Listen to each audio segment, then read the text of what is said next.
Clapper board, you're about to hear an original HFY sci-fi tale titled The War of Silent Stars. Tied on a frozen Iceland for weeks, the alien dragons accepted their fate to die, then he rescued them.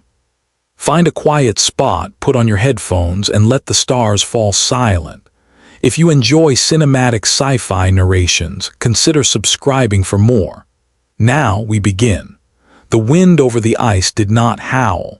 It scraped. It dragged its nails across the ancient skin of the glacier and whispered through split cracks, whispering in a language that felt like memory.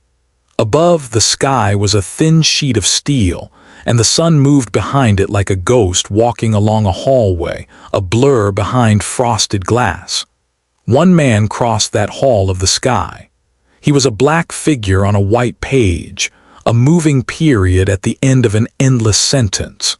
His name was Amir Halim, though the radios he wore dead on his chest called him mute. He walked across the ice of Vatnajökull with a rope wound around his waist and an ice axe hanging from his hand, his visor filmed with salt and his breath fogging, and the only thing that could hear him was the glacier itself. In a war that erased voices, he had learned to read footprints. He followed a set of them that were not human. They were too long, and each pad had 3 cuts like knives met there and shook hands. The claws had punched down into the hard snow, deep as bullets. Around the tracks, the snow was melted and refrozen, glassy, as if the creature that made them burned cold. He did not know why he followed, only that he was the last signalman of a dead unit and had nowhere else to go. Only that the lights in orbit were dying like candles in the gutter. Only that the stars had gone silent. The tracks led him to the torn mouth of an ice canyon, teeth of blue glass biting on either side, and the wind tumbled into it and did not come out. Mute slid down on his stomach and dropped into a cathedral of blue. The walls were smooth and curved with ancient pressure, and the ceiling carried a strange light, the aurora smudged thin by daylight, a pale green bruise. There he heard the first sound he had heard in 6 days. It was a hum, not in his ears, in his ribs, like a cello played inside his spine. A note that climbed and dipped, gentle, resigned. A funeral song hummed by someone who had walked all the way through grief and out the back door. He moved toward it. He slid his glove along ice that had been here before languages and squeezed through a narrow gap that scraped his pack. The hum grew into 2 notes, then 3, a chord. When he came into the chamber, he saw them. Dragons, not the dragons of ink and legend, but something stranger, older, and far from any world his grandmother's stories could imagine. They were the size of buses and the shape of angels with all the good features removed. 2 forelimbs long and thin, 2 rear limbs thicker, a chest that breathed with a subtle, tidal confidence. Their wings were not leather but refracting planes, thin as a slice of night, folded over backs that looked like they could catch light and turn it into heat. Their heads were tapered and crowned with translucent crests.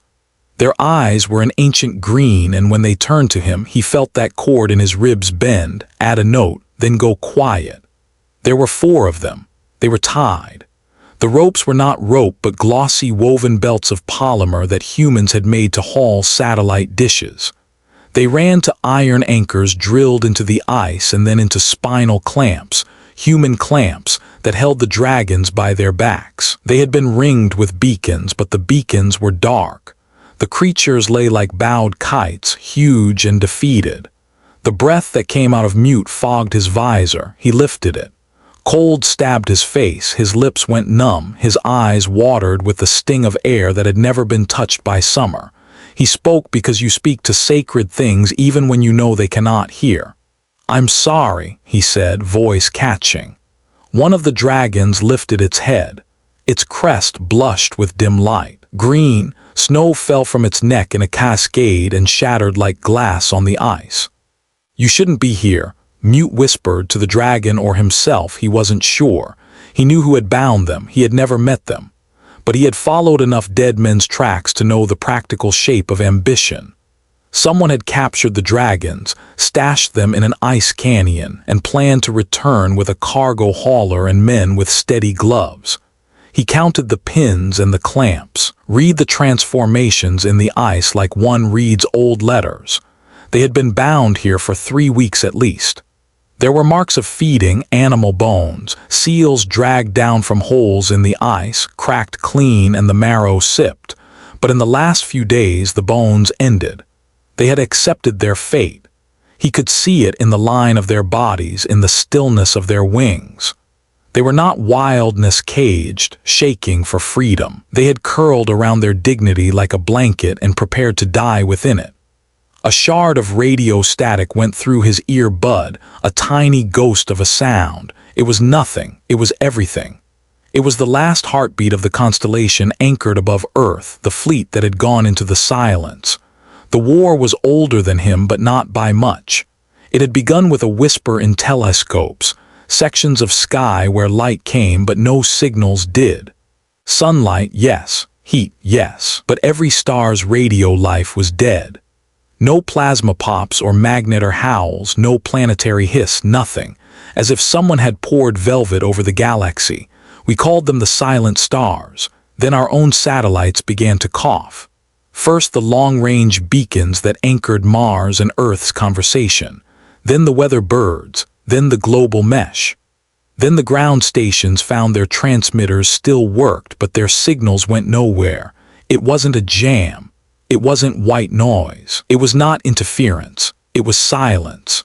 The day the loudest sky in history went mute, humans remembered drums. They remembered flags. They remembered light. They remembered with a mixture of terror and awe that they could live without talking to the air. The flight you are on is grounded. The money you own is now paper and memory. The satellites that hold back storms cannot hear the storms anymore. Look up. The stars are still there, but they no longer answer when you call. Then ships appeared, not in the sky where our telescopes watched, not with flare and heat. They were in low orbit like they had been there a long time, but we had just remembered to see them. Long, flexible things like eels of shadow. They drifted above the lines of our continents and peeled down ribbons the color of burnt oil. Where those ribbons touched a city, the city went deaf. No radios, no power. Sometimes no heartbeat. We fought like cavemen with laptops, and we fought like angels with knives. We adapted. Humans are built of adaptation the way glaciers are built of winters. We made light trail talk by touching metal. We sent messages by kites and signal mirrors. Old men came down from attics with boxes of field phones and taught teenagers to string wire. We relearned the semaphore. We stapled printed progress bars to trees. We did not win. We did not lose. We endured. Mute had been a coder who learned to read smoke. The army had taken him because he knew how to keep messages safe without air. They had put him in a unit called Throat because it sounded like a joke and made old men smile. His unit was ash now. He stood in a blue cathedral and looked at the creatures the army called Sailari. The enemy called them 1,000 names. The news called them dragons because it sounded like a bedtime story. He sheathed his axe and raised his hands, slow as a tide. "No harm," he said. "I won't hurt you."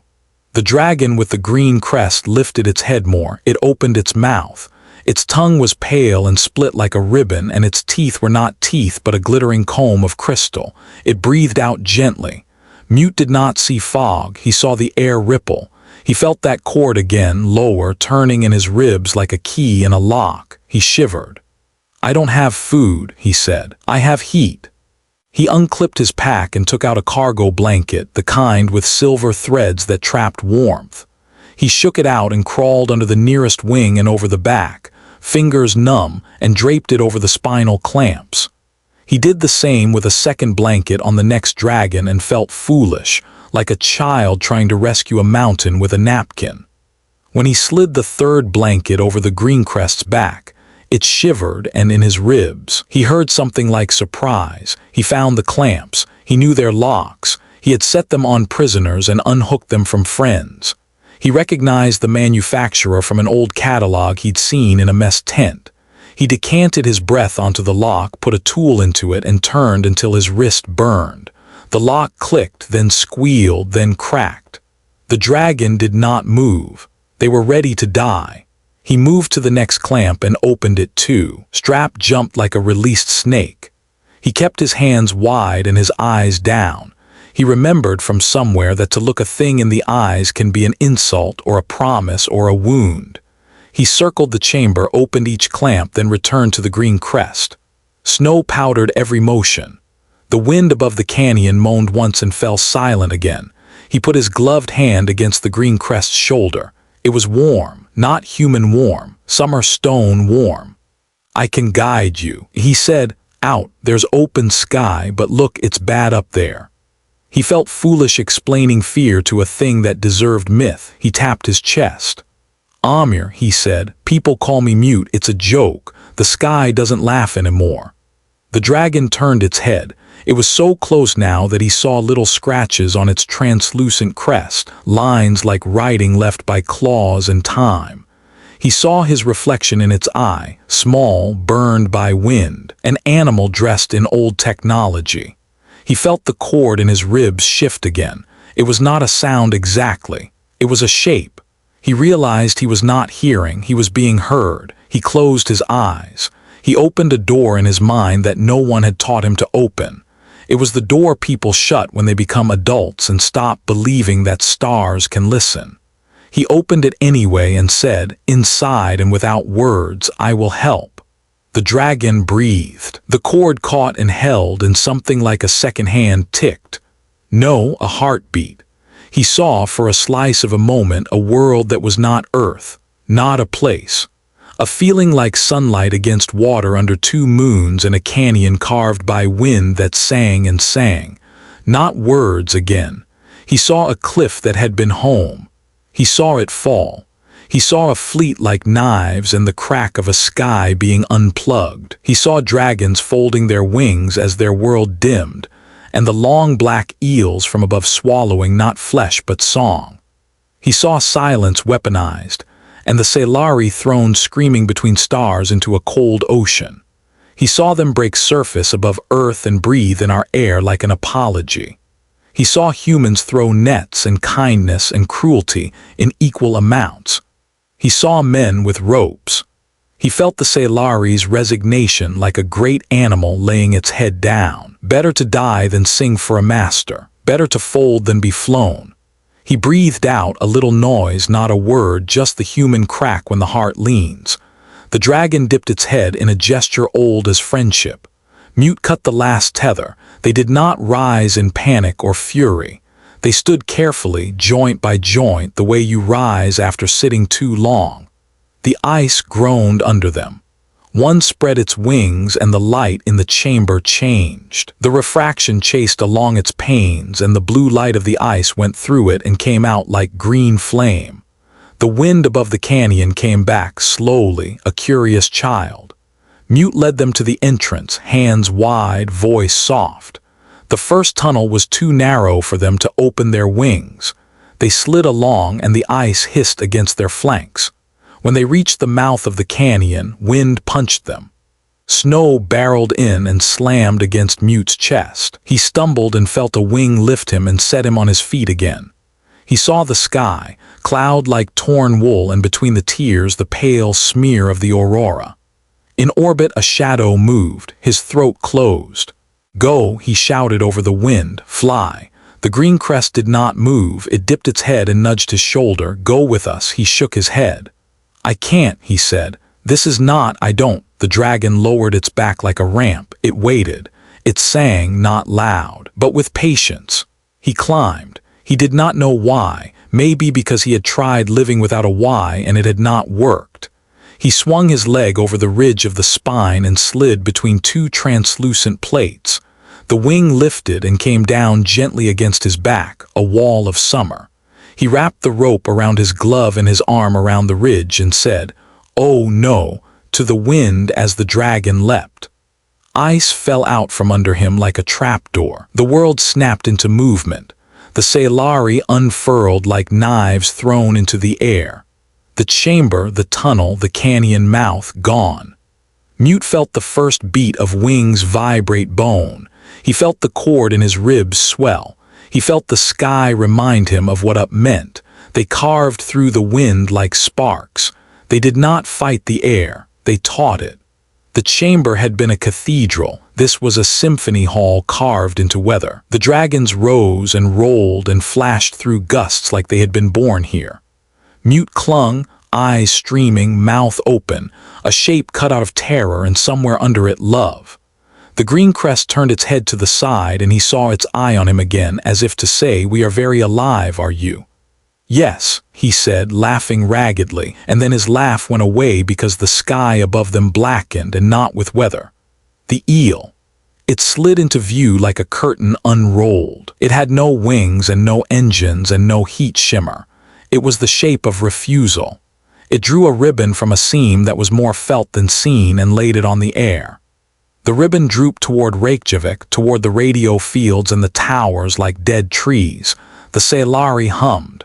The cord in Mute's chest sharpened. He felt a pain behind his sternum, the ache of something too old to be fear. The green crest folded. The others folded. They became sharp. They tilted and dove. Mute did not think. He did not need to. He had trained for enemies with manuals. This enemy arrived like poetry. He understood that he could not cut it. He understood that the only thing you do to a silence is fill it or move through it. "Light," he whispered. He remembered the emergency kit strapped to his thigh. He ripped the Velcro and pulled a flare the size of a finger, old and red. He cracked it with his teeth. A point of red bloomed in the wind. The dragon's crest mirrored it. A heartbeat pulse and the cord shifted in his ribs like agreement. The other dragons dug their wings and climbed. The green crest rolled and the world rolled with it, and Mute and the flare became a comet's tail.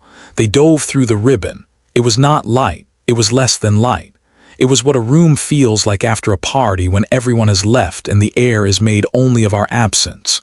Mute's ears popped and did not pop back. His eyes dried. The flare, bright a second ago, smeared like paint and then found itself again. They made a hole as they passed. Behind them that hole healed, not like cloth but like forgetting. The eel turned. Up close it was made not of metal but of a pressure that wore the shape of a creature. It changed form as it moved, sharp here, soft there, the way a breeze changes your face when you walk through it. Mute felt the word for it, archivist.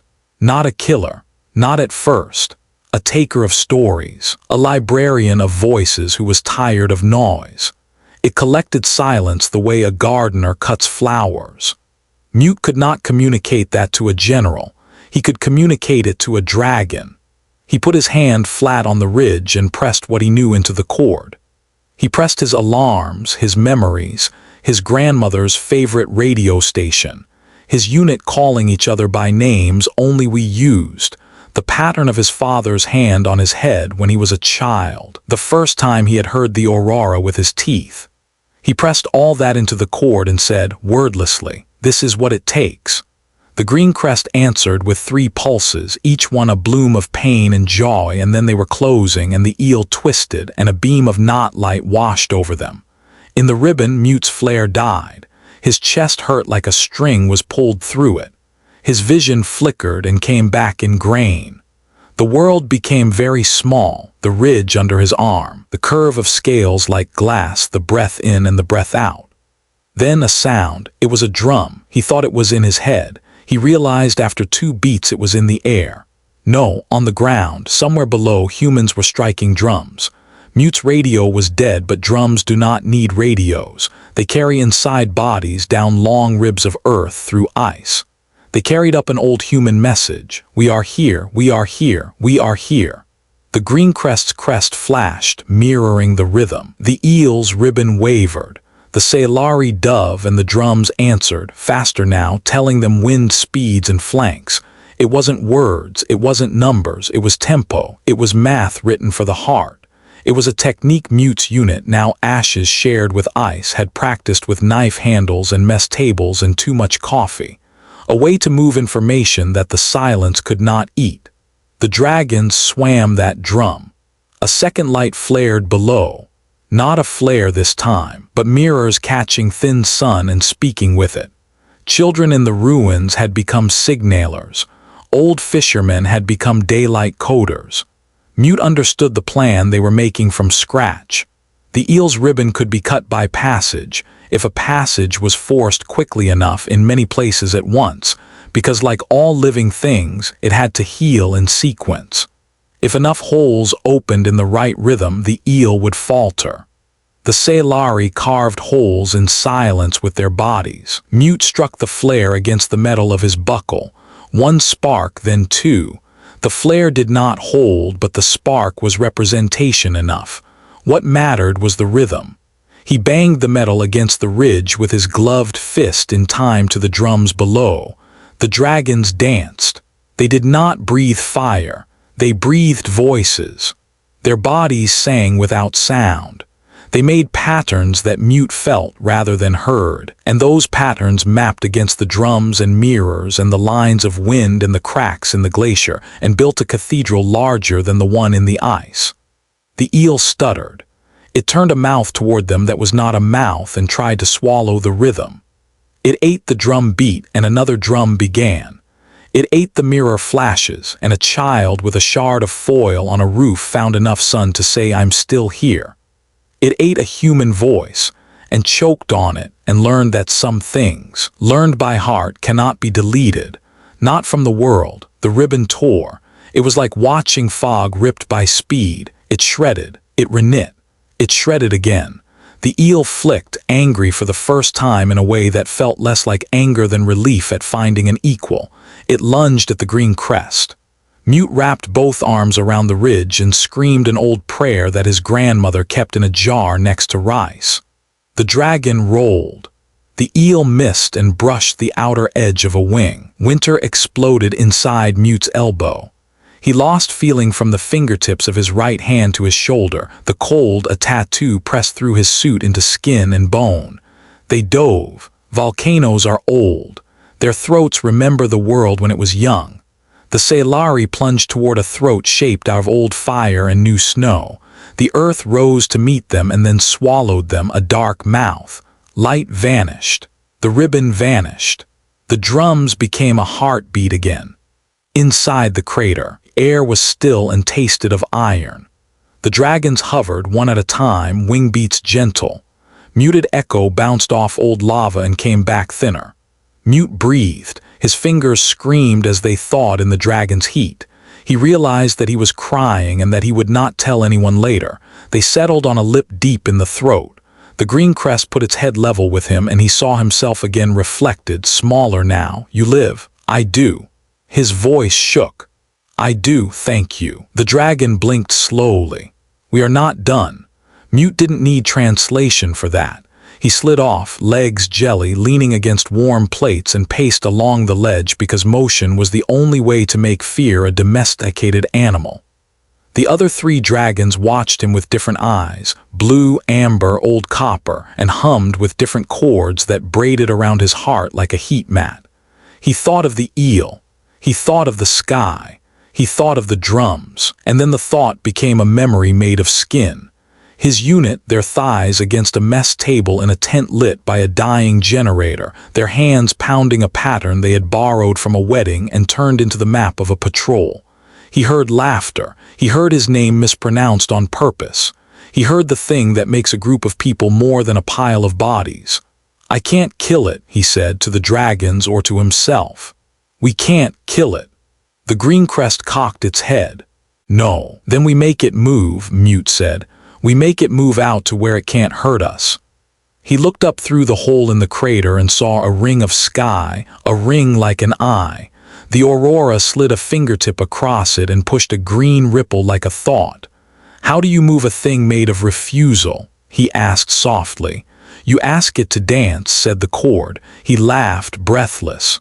"Then we dance." He dug into his pack and pulled out a roll of fiber optic he had coiled for a different dream. He made a net with his numb hands. He tied the net to his belt and to the green crest's crest and to the other dragon's wing edges. The fiber would carry light even in the ribbon, because light is a stubborn animal. He cracked the last of his chemical lights and fed them into the net like small moons. He put the mirror he had in his kit into the crook of his elbow and taped it there. Torn suit be damned. He stood with one foot on a world that had once been lava and one hand on a friend that had once been myth.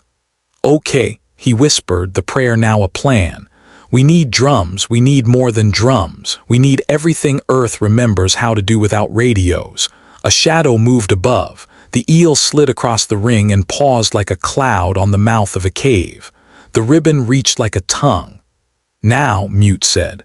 The dragons launched. They erupted from the throat like buried people returning to tell us what matters. The air slapped. The sky tore.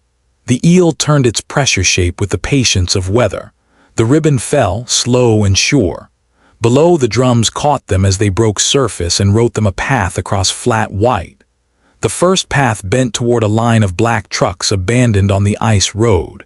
Their windshields turned into a chain of mirrors. Sunlight tossed from one to another, building a long, shining sentence. On that sentence, Mute tapped his metal against the dragon's ridge in counterpoint. He had lived his whole life in a loud world. To find himself a conductor in a quiet one was to find out what parts of himself were not borrowed from machines. The dragons weaved. They flew not like hawks, but like swifts with geometry on their tongues. They sliced new holes in the ribbon and refused to return to old ones. They leveraged the eel's healing against it, made it choose where to fix, and then weren't there anymore. They wrote a lace in the air so intricate the mind did not immediately understand it. The eye did. The heart did. The eel lunged. The dragons reversed. Dove rose. Mute felt death write its name on his skin and cross it out again and again until the ink ran. At the edge of the ice, where the sea gnawed with slow teeth, a line of boats waited. Fishing trawlers, coast guard cutters, a yacht with a punctured pride patching herself with tarp, a barge so weary it creaked. On every deck stood people with flags in their hands. White flags, red flags, striped flags, checked flags. They waved them, not surrender, instructions. Semaphore erupted like spring. Mute's heart clenched. He took it in with the hunger of a dying man handed bread. He saw the flags spell pitch angles, headings, marks of gusts, locations of refraction pockets. He saw a woman on a yacht, hair tied back with a scarf that had once cost too much, smiling at a child who held the second flag, and the child dropped his fear and became signal. A train, somewhere nobody had checked on in months, exhaled. Its engineer, gray beard, heavy hands, laid on the horn in long, slow pulls, in a melody that was once a lullaby and now a map. Great sheets of metal leaned on rooftops in Reykjavik and turned into heliographs. Men tied by their hands to broken cranes angled them on command of the drums and sent words to the sky in the old new language of sunlight. Everywhere, the silence was infected with the decision to live. The eel did not scream.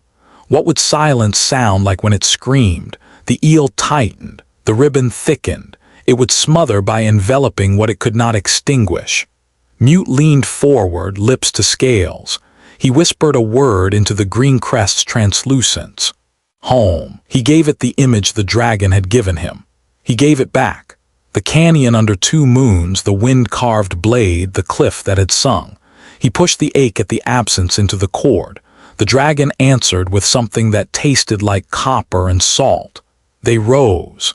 It is hard to describe the border between sky and what we live inside when that border is being eaten. You can learn to see where it is by how birds hesitate. The dragons hesitated and then spiked through. The eel tried to close. They became thin as promise and slipped by. Orbit at that latitude is a window only when the Earth is at the right roll. The eel's body, long as a continent, looped along the broken remains of satellites like a lover of cemeteries. Mute saw the bones of machines he had grown up beneath. He saw the weather birds blind. He saw a telescope whose name he had once written in a child's drawing, its mirror now a dead eye. He saw the thing. At the center of the eel's loops hung a spool dull as old silver. It was not technological in the way humans show on screens. It was technological in the way a spider web is, collapsed complexity that catches even sunlight and asks it to consider staying. The ribbon came from it. The dragons flared and coasted. If they went closer, they would not come back. Few things carry warnings like gravity. Mute understood something like strategy and something like grief. "We can't break it," he whispered, "but we can pull it." He took the fiber net in his hand and made a loop. He made another. He made 10 and then 10 more. He hooked them in ways that felt like tying a kite to a buoy that doesn't want to be lost. He wrapped the loose end around the ridge and around his chest. The green crest responded with a tremble that turned his bones to tuning forks. He flung the net. It spread in light like a late-season spider web. It did not catch the spool. It caught its shadow. But in that act, Mute saw that shadows here had weight. The dragons grabbed the net with their wingtips and backs of talons and became a team of oxen harnessed to a moon. The eel did not like that. It surged. It tried to swallow the net like it had swallowed songs. The net was made of stubborn. It was made of light and the chemical memory of flares and the sweat of a human hand and the promise made in a volcano. They pulled. On the sea, boats leaned with a tilt not born of waves. In the city, mirrors shifted to maintain a line. On the ice, drums narrowed their tempo to a single demand: hold. The net bit. The spool trembled. The ribbon wavered, not broken, moved an inch where it did not want to move, then stopped. Then the inch became an inch somewhere else, because simple things you can ignore, complicated things you must attend. The eel attended. It shifted. The dragons shifted. Mute tasted blood in his mouth and didn't know where it came from. Again, he whispered. They pulled. They were not strong enough to end it. They were strong enough to adjust it. The spool slid very slowly out of its perfect anchor into a slightly less perfect one. The ribbon went with it. A curtain dragged across a window, leaving one corner unclipped. Light poured through that corner. Sound poured through. Not all, not enough to bring the old world back. Enough to breathe. The eel froze. It had been the gardener for so long it had forgotten the joy of growth. Now something grew inside the borders it enforced, and it did not know whether to be angry or grateful. Mute felt a question like a fingertip press against his mind. Why do you insist? He wanted to answer, because we are loud and selfish and cannot stand to be alone. But what he said, with a breath he had to ask the dragons for, was, because we are music. He pushed the word music. He pushed the hand on a table. He pushed wedding drums, funeral drums, children banging on pots and laughing, field workers singing call and response, a stadium pounding as one when a stranger scored. He pushed his grandmother's voice. He pushed the hum the dragons made in his ribs. The eel did not answer with words because it had used the quiet for so long. Words were furniture it had moved to the curb. But it paused. And in that pause, the dragons dragged the spool another inch toward the night corner of the heaven where silence is honest, the deep between stars where life learns its shape and its patience. Mute fell forward, the harness saving his life. He panted and laughed and cried, all the same breath. He felt hands on his shoulders, not real hands, the shape of being held. The green crest pressed its head against his back. Alive, the touch said. Alive, he answered. They descended. They descended because you do not tarry near the thing that does not need to kill you to end you. They fell back through sky that felt thinner and richer and hummed with a new old thing, radio static. Just a little. A heartbeat on. A cough of machine. A hint that someone said hello and someone else heard and said hello back. They broke cloud over a sea that lifted like a friend, and the wind braided itself around their bodies into ropes that sang. The eel followed to orbit and stopped there like a cat at the door. It kept its ribbon thin out of reach. They landed on the ice. People ran to them. They had seen the dragons tied and the man on the back, and they had been ready to learn a new word for enemy. They came with ropes and iron and fear. They stopped when they saw the way the dragons folded themselves, not like weapons returned to their sheaths, but like hands unclasped after prayer. Mute slid down and found himself on knees without deciding. Arms grabbed him and lifted. He had never been held by so many strangers. He had rarely been held at all since the sky went quiet. He turned in their grasp and reached for the green crest. The dragon lowered its head until its crest was level with his chest. He put his forehead against that glass. He felt their cord carry through his skull into his body and find the place in him that the war had not yet burned away and water it. He opened his eyes to movement. Soldiers came over the ridge, armor dull, faces wind-burned. Their insignia were blue diamonds like ice chips. Their captain walked at their head with a halo of frost in his beard. He looked at the dragons. He looked at Mute. He looked at the boats and the flags and the makeshift mirrors. He stood in a world that had found a way to move without asking the air for permission. "Who authorized you?" he asked Mute. Mute laughed, gently and not out of disrespect. "Sir," he said, "nobody does anymore." The captain stared at him a long second and then huffed what might have been a laugh and might have been the last heat leaving his lungs. He looked at the dragons. He holstered whatever instinct in his hand had tightened and reached instead toward the green crest. He stopped before touching and bowed the way a tired man bows to a miracle that decided to survive. The dragons hummed approval. A woman in a bright scarf pushed through the soldiers with a baby on her hip, a boy no more than 3 with hands that had seen too much winter. She lifted the boy's arm and waved the small hand at the dragon. "Say hello," she said softly. The boy whispered, "Hi," with a reverence that belonged in temples. The dragon blinked. Months passed in the shape of days. The ribbon did not vanish. It moved. It skirted the night side and slid into deep space to taste and report, and it returned to the day side to try and red-eye in the places where light and drum had pried it loose. The eel hovered in its new not-perfect orbit like a bruise above a healing. Humans adapted. We always do. We built drum towers at the edges of cities that had never planned to need them. We hung mirrors from apartment blocks like flags. We laid tracks across plazas for those who could no longer call to each other with webs of electricity and made those tracks speak underfoot. We taught children semaphore the way we once taught them cursive. They learned faster, they made it cooler, and we made friends. The dragons of ice, Sailari, accepted meat and warmth and honor in the form they could bear. They would not be harnessed. We did not try. We offered places to land. We offered our patience and we learned their names, which were not words so much as movements under our sternum. 3 pulses for the green crest that Mute rode, 2 for the copper-eyed who loved the closest thing to jokes their people remembered, a long, slow tide for the elder whose wings carried maps of old winds. We learned they were refugees from the silent. We learned the eel was not their enemy's face, but their enemy's hand. We learned that their songs, once audience to 2 moons and a canyon that hummed, were now seeds scattered in other worlds. Some would sprout, some would not. We learned how to breathe together. There were days the eel came close and moved the ribbon low and deep like a river trying to take back its old channel. On those days, the dragons launched at dawn. The drums climbed in tempo like a heart preparing to run. Children climbed roofs with mirrors tethered to their wrists. Fishermen tied flags and ate cold bread with cheese and waited for the wind to turn into instructions.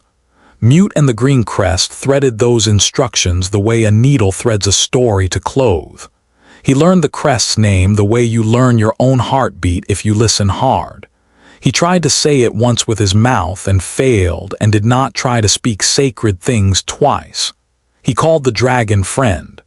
In the city, people gave them space in the air the way you give space to a saint in the street.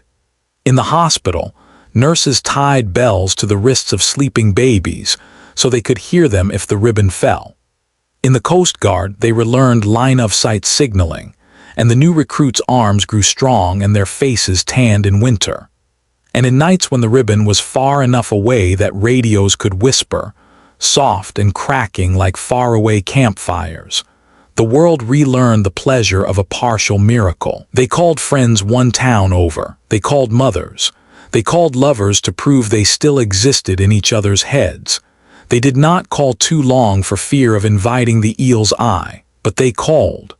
One night, in a tent of cloth hung from the ribs of a wrecked helicopter, Mute and the captain with frost in his beard stared at a paper map, their breath making ghosts. "We have to do more than pull at it when it comes," the captain said softly. He had chipped away his name to leave only duty. "We need a way to tether it there." "There is nothing to tie to," Mute said, thinking of the spool and its cold logic. The captain tapped the map. "There is us," he said. "We are not a thing, but we are enough like a thing if we choose to be. If we stand a certain way together long enough, we are a pillar." Mute looked at the dots on the paper, the circles where drums stood, the triangles where mirror arrays shivered on rooftops. He saw a shape that was not lines but relationships. He saw a pattern of villages and boats and mountains that spelled something only a planet could spell. "We make a song," he said. The captain nodded. "We make it every day at this hour. We keep making it. It will hear. It will dislike it. It will move away to find comfort. We learn the direction of its dislike and become the opposite of that direction forever." He grinned at that last word, jaw white with cold. "We might have to do it for a very long time." Mute sighed. "Good," he said. "We excel at that." They decided. They did not ask permission. At dawn, a drum on the eastern ridge beat 5 times slow. The other drums answered 5 times slow. The Selari lifted and layered their songs on top like soundless brass. Boats flagged in unison. Mirrors flashed from dark to light to dark. Homes with candles lined windows in rhythmic answer. Old radios, barely able to croak, were turned up to hiss in a pattern. The earth itself got involved. Rocks expanding in the gentle seasonal cold to crack at measured intervals, set that way by patient hands with water bottles and hope. For hours, the world said the same thing: "We are here." The eel slid, the spool leaned, the ribbon narrowed, imperceptible to any one set of eyes, obvious to a weatherman after a noon beer with a friend, a shift of pressure. On the 7th day, the clouds parted and the aurora spread like someone opening their hands to show there was nothing hidden. The eel turned its head toward the polar night. Not away from us, somewhere truer than that, towards something it had come from or been born inside. It moved again. Months melted into a year. It was the kind of year that teaches you why calendars were invented, not for scheduling but for hope. The belt of silence receded until it became a shiver at the edge of night, and we learned to live under it like animals learn to live under the ocean, by not needing air every second. The Selari stayed. They did not owe us. They did not leave. Friend, the Greencrest, nested in the crater and watched stars that were quiet sometimes and sometimes not. Mute learned to sleep with his hand on warm glass. He learned to wake with a pattern in his mouth. He learned to speak with his body in ways he would not dare in the neat room of an office. He learned that he would never again feel at home in a city that did not sing. One evening, like any evening of the New World, a plane of old make limped over the mountains. Its engines were a prayer. It dipped and rose and aimed for the frozen strip that had once been Keflavik's proud runway. It would miss. The dragon saw. Mute felt the cord turn from yellow to frantic red. They launched and caught the plane's wingtip with something that was not flesh but decision. They guided it down. They broke ice with their bodies to make a skidding canal. They made a runway out of themselves. When the plane stopped, a woman climbed out on shaking legs and held in her hands a box that smelled like winter. Inside, it held vaccines packed in ice old as the sea. Children would not die because the sky had gone quiet. At night, Mute sat with a cup of tea that tasted like snowmelt and listened to the eel. He could not hear it the way he heard the dragons. He could feel its not feeling, a negative photography in his mind. He did not hate it. He did not forgive it. He understood that those words belonged to an old grammar. He remembered the question it asked. Why do you insist? He thought of an answer he had not had then. He whispered it now to friend's crest, in case whispers travel in ways we do not measure. Because we promised each other, he said. A long time ago, before we knew to say it in words, we promised to make more of each other than we could alone. We promised to bang on the table so the baby would laugh. We promised to sing the dead home. We promised to stay. Friend's crest pulsed once, twice, in contentment. The day the ribbon retreated beyond sight for the first time, there were no parades. There were pies on windowsills, actual pies, and a drum only a child beat in a courtyard while a dog barked and chased the sound. There were old men who put a radio on a windowsill and cried because now the station could be heard more than every other hour. There were lovers who danced because the silence had been a third person in their bed, and finally, politely, it left the room. The eel did not vanish. It life-guarded the edge of creation, where maybe it belonged. It haunted the night like the idea of winter in spring. Somewhere in that dark, the Sailari's lost moons kept turning. Sometime later, on a blue day so sharp you could cut fruit with it, soldiers gathered on the ice road with their blue diamond insignia and built a cairn. Not stones stacked for the dead. Stones stacked to mark a beginning. On that day, the captain said, we learned to live in a world without answering machines. On that day, a child climbed the stones with flags and waved them in a nonsense pattern that meant, without meaning to, we made it to lunch. On that day, Mute and Friend flew. They flew not toward the eel. They flew along the seam of the human world where boats nose shyly and mountains end and houses pretend they can hold back the old sea with porches. They flew there because this is where survivors go when they realize a war did not end in trumpets, but in people making dinner. Mute looked down at a globe that had not asked for this test, had not asked for any of this, and had passed anyway because it had learned to endure from glaciers, from deserts, from stubborn weeds, from mothers with 4 jobs, from drunk carpenters who kept hammering, from children who invented games in burned-out buildings and taught them to dogs. Friend rolled and Mute spread his arms to catch sky on rope and laughed in the thin air. He tasted salt and snow and old machinery and a future that did not promise ease, only more hours to try. He raised one hand and tapped the ridge in a rhythm only he and his gone unit knew. The dragon answered in a rhythm only it and its lost world knew.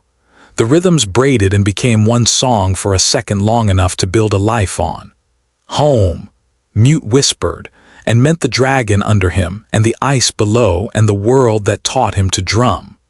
Home. They landed near the crater. People gathered but stayed back because by now we had learned the craft of space. Mute slid to the ground and set his hand against the plate. Friend pressed back. The captain approached, the frost in his beard now only a memory of winter. We don't have a medal for this, he said, almost embarrassed. We have soup. Mute smiled. I'll take soup, he said. They ate from tin bowls while the sun did tricks near the horizon and the aurora pretended it was day. The soup was nothing, everything. Potatoes, salt, the idea of chicken and heat. He held it in both hands and felt the steam try to leave and the air deciding, yes, you are forgiven, you can be warm a while.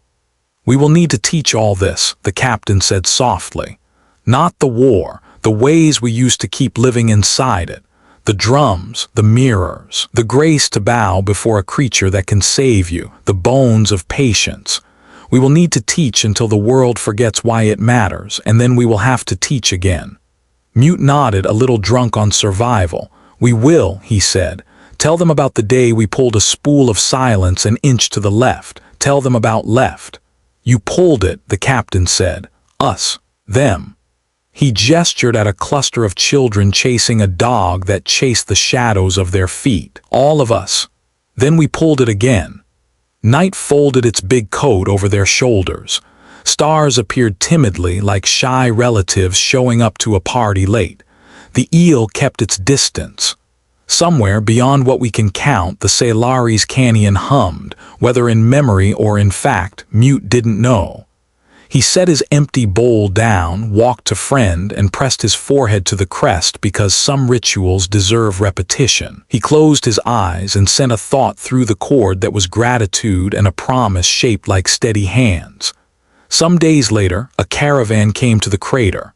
Men got out with the glossy belts of polymer and the iron clamps and the idea that they had a right to profit. They had missed the war and wanted souvenirs of the peace or trophies to display in a museum that meant well and did not know how to stop. They met a wall, not of soldiers, of people, fishermen with wet hands, teachers with dry ones, soldiers with medals that meant soup, children with mirrors, old women with thick coats. They stood in front of the dragons and said nothing, but their quiet had become a language that did not interest the eel and did interest anyone who wanted to be fully human. The men held their clamps up like excuses. They lowered them. They put them back in the truck. The caravan drove away. Friend blinked. Mute laughed. "We are better at this now," he said. A winter after. A summer arrived so full of thunder that the drums thought they had cousins. The eel still haunted the edge of everything, but it had learned manners or simply found a place that did not itch. Radios worked long enough to keep promises. The mirrors became windows again. Some of the flags were folded and put in drawers with love letters. On a day like that, with warmth under their clothes and the smell of seaweed in the air, Mute and friend watched a child on a hill beat a rhythm with 2 sticks and knew the world was not safer, only braver. He looked at the dragon and the dragon looked back, and the cord said, like an old friend at the end of a funeral, "We did it, didn't we?" "We did," Mute said. He looked up at the sky that had in it both stars and the potential to lose them. He looked back at the earth that had in it both crops and salt. In his chest, the cord settled into a hum that would power him forever.